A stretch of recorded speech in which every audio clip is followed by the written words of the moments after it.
We are Onyx Imaging. We are the highest rated and most reviewed printer service center in Oklahoma. Hey there YouTubers, it's your girl Brett over here at Onyx. Today I'm going to show you the common causes of a paper jam, and I'm working with the brother HL-2170W. So, most of the problems of paper jams start in your tray. You have these guides right here.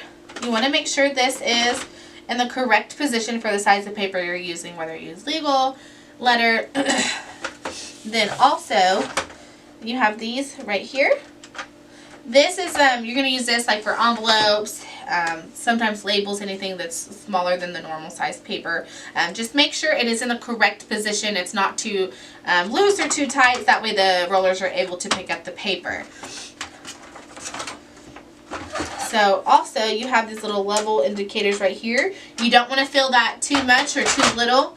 If it's too much, the paper's too hard to pick up. If it's too little, it'll pick up more than one. Another thing is when you are adding paper to your tray, you never just want to stick the paper in there if it already has paper in there.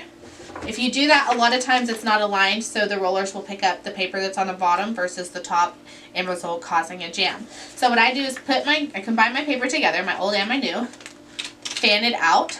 A lot of times the condensation or the humidity in the air can make the pages stick together. So go ahead and fan it out, and then you want to align it. That way you know it's going to go in there all at the same time. Alright, once you align it, you should be good to go. Just make sure you follow these steps anytime you're adding paper to your tray or changing the type of paper. If you guys are in need of any supplies or quotes, give your girl Brett a call and have a great day.